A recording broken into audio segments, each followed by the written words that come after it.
परम साधन नाम है। हमें केवल एक नियम लेना है, निरंतर नाम जप करने का।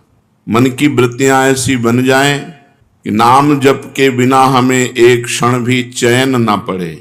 तद स्मरणेन परम व्याकुलते। हर समय हर क्षण नाम जप।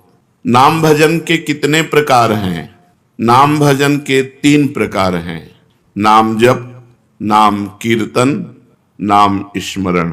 3 प्रकार से नाम का रसास्वादन किया जाता है, जप के द्वारा, स्मरण के द्वारा और कीर्तन के द्वारा। ये जप क्या है? प्रभु के जिस नाम में रुचि हो या जो नाम गुरुदेव ने दिया हो, उसी नाम की बार बार आवृत्ति करना, बार बार जपना, इसी को जप कहते हैं। तो जप कितने प्रकार का होता है? ये जप 3 प्रकार का होता है, साधारण जप, उपांशु जप और मानसिक जप। ये 10 गुना पूर्व से होता है। विधि विधान से यज्ञ याज्ञ जो किए जाते हैं, उनसे 10 गुना फल साधारण जप में है। साधारण जप से 1000 गुना फल उपांश में है और उपांश से लाख गुना फल मानसिक में है। मनुस्मृति में ऐसा वर्णन है। साधारण जप क्या है? जिसमें स्वर तो सुनाई दे पर वो कीर्तन नहीं है। जैसे राधा राधा राधा राधा राधा राधा राधा राधा राधा राधा, ये कीर्तन नहीं है, ये साधारण जप है। इसे साधारण जप कहते हैं, जिसमें शब्द बाहर सुनाई दे। उपांशु जप क्या है? जिसमें जीभ और ओठ तो हिले पर शब्द बाहर न सुनाई दे। ये साधारण जप से 1000 गुना फल देने वाला है।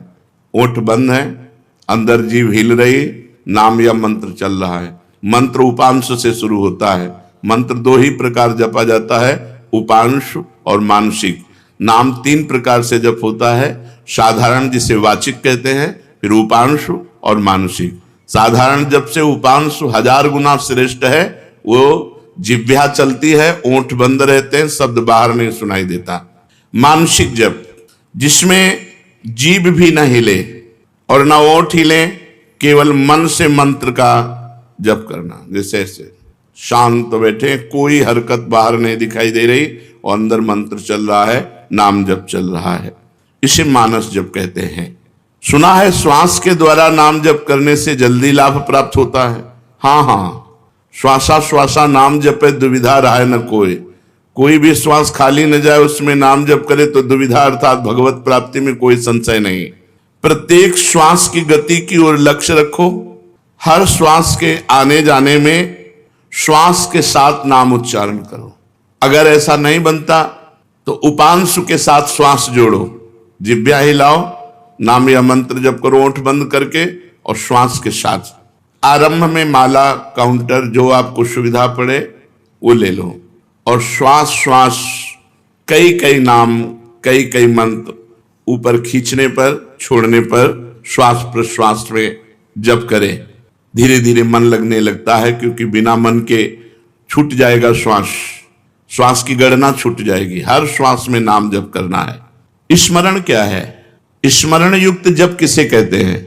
स्मरण केवल मन की वृत्ति से होता है। जिस जप में नाम लिखा जाता है, नाम साक्षात दिखाई देता है, सुनाई देता है, उसे स्मरण कहते हैं।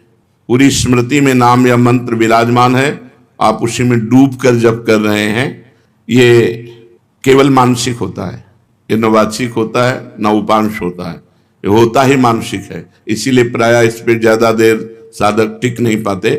नाम मंत्र चल रहा है, बार बार उसी की आवृत्ति लिख रहे हैं, बार बार उसी को सुन रहे हैं, लेकिन जिह्वा नहीं चल रही, कोई चेष्टा नहीं हो रही, अंदर ही हो रहा है। इसे जप स्मरण युक्त कहते हैं, स्मरण जप कहते हैं। ये मानस मूर्ति पूजा की भांति नामोक्षरों की भावना मन में कर सकते हैं। हाँ, कर सकते हैं। जैसे श्री राधा वल्लभ लाल जी की रूप माधुरी सामने है, अब उनके मस्तक पर लिख रहे हैं मंत्र, उनकी छाती पे लिख रहे हैं, उनकी बाजुओं पे लिख रहे हैं, उनके चरणों में लिख रहे हैं। बार बार जहां मन आया पूरे श्रीअंग का दर्शन करते हुए वहीं बार बार मंत्र लिख रहे हैं, बार बार नाम लिख रहे हैं। मानस मूर्ति की पूजा की भांति आपको लाभ देगा। क्या नाम अक्षरों की आवृत्ति का और कोई उपाय है? हाँ, मन की रुचि के अनुसार आप आकाश में कर सकते हो, आप हृदय में अपने कर सकते हो, आप अपने मस्तक पे कर सकते हो। मस्तक पे बार बार लिख रहे हैं अपने अंदर से, या आप अपने हृदय में लिख रहे हैं, या सामने बाहर लिख रहे हैं, जैसे आपकी रुचि बने। या आप नाम के पूरे गहने पहना दीजिए ठाकुर जी को। चरणों में नूपुर तो नूपुर की जगह नाम मंत्र, बाजुओं में बाजूबंद तो बाजूबंद की जगह नाम मंत्र, कुंडल की जगह नाम मंत्र, तिलक की जगह नाम मंत्र हम बार बार लिख रहे हैं। ऐसे जैसे भी बने, अंदर से लिखते हुए नाम का स्मरण करना बहुत जोर का लाभ प्रदान करता है। तो नाम जप, नाम स्मरण, नाम कीर्तन।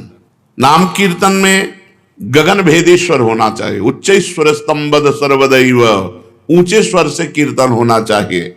जितना उच्च स्वर से होगा उतना ही कीर्तन लाभ देगा। कीर्तन कितने प्रकार के होते हैं। अकेले भी ताली बजाते हुए भगवान नाम कीर्तन होता है। आर्त भाव से अकेले पुकारते हुए ताली बजा रहे भगवान के नाम का कीर्तन, या कई लोग मिलकर के भगवान नाम कीर्तन कर रहे हैं, भगवान का गुण कीर्तन कर रहे हैं। मृदंग है, मंजीर है, ढफ आदि वाद्य बजाते हुए कई लोग मिलकर भगवान के नाम का कीर्तन, गुण कीर्तन। संकीर्तन का क्या प्रभाव है? जहां तक नाम पहुंचेगा वहां तक निष्पाप कर देगा।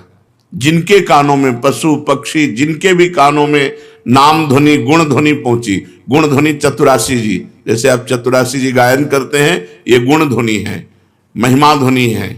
नाम ध्वनि, नाम कीर्तन, राधा राधा राधा, ये जहां तक जिसके कानों में पहुंचेगी, पशु पक्षी चिड़िया सबके पाप को नष्ट कर देती है। इसीलिए इसे उच्च स्वर में गाया जाता है नाम कीर्तन। यहां तक कि जड़ वृक्ष भी पवित्र हो जाते हैं, वो जगह पवित्र हो जाती है जहां नाम कीर्तन होता है। ये तो हम समझ गए। अब हर समय नाम जब कैसे हो? भगवान के नाम में महत्व बुद्धि होने से, अपनी भूल पर पश्चाताप होने पर, मैं क्यों भूल गया इतने सेकंड नाम, और बार बार नाम की आवृत्ति अभ्यास करने से, अभ्यास की कमी के कारण, महत्व बुद्धि ना होने के कारण, भूल जाने पर पश्चाताप ना होने के कारण आपका भजन छूटता है।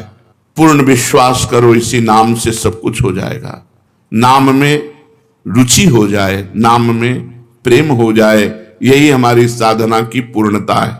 विश्वास और प्रेम ही भजन है। भजन क्या है? विश्वास और प्रेम। नाम में रुचि और विश्वास, एक इसी नाम जप से सब कुछ हो जाएगा। नाम में ही विश्वास और नाम में ही रुचि, इसे ही भजन कहते हैं। और भजन करते हुए भी यदि भजन में रुचि नहीं हो रही तो 10 नामापराधों में कोई एक अपराध बन रहा है, उससे बचना चाहिए। 10 नामापराध हैं, इनको कहीं लिख कर टांग दीजिए, जिससे हर साधक एक बार दृष्टि तो पड़ी जाए बड़े बड़े अक्षरों में। पहला, संत पुरुषों की निंदा। ये बड़े बड़ों से बन जाता है। जिनको अपनी साधना का गर्व होता है उनसे जरूर बन जाता है अपराध। वो दूसरे को लघु समझते हैं, हे समझते हैं। और जहां साधना इस बात की है कि सबको अपना भगवान मानना है, वासुदेवा सर्वम, सबको भगवान मानना है। मैं सेवक सचराचर रूप स्वामी भगवंत, मैं सेवक हूं, चराचर जगत मेरा भगवान है। लेकिन अपराध तभी बनता है जब अपने को बड़ा भजनानंदी, बड़ा साधक, बड़ा तपस्वी, बड़ा संत मान लेते हैं, तो फिर अपराध बनने लगता है। या हम किसी संत में दोष दर्शन करते हैं तो अपराध बनने लगता है। देखो, एक संतों की स्थिति होती है, कुछ स्थितियां ऐसी संतों की होती है जिनको देखकर आपको लगेगा ये पूरे संसारी हैं, लेकिन वो संसारी नहीं है, वो बड़े भागवतिक हैं। हम बाहरी स्थितियों से नहीं समझ सकते हैं। पूज्य स्वामी श्री अनंग बोधाश्रम स्वामी जी महाराज दिगंबर रहते, गंगा जी के किनारे 12 महीना कष्ट सहते। और जब वहां खेत करने वाले जो तरबूज की खेती, सब्जी की खेती गंगा किनारे करते हैं, वो जब आते तो उनके पीछे लग जाते हो, कहते सुनो थोड़ी तमाकू दे दो, थोड़ी तमाकू दे दो। जहां धर्म सम्राट कर पाते जी साष्टांग दंडवत जिनको करते थे, प्रभुदत्त ब्रह्मचारी जी भगवान मान के आराधना करते थे, वो महापुरुष वो कहते स्वामी जी तुम रोज मांगते हो, हम गरीब आदमी कहां से तुम्हें दें? अरे बोले थोड़ी दे दो यार। अब आप कैसे पहचानोगे कि किस कोटि का महापुरुष है? अगर आप उनकी इस चेष्टा को देखेंगे तो आपकी अश्रद्धा ना हो जाएगी?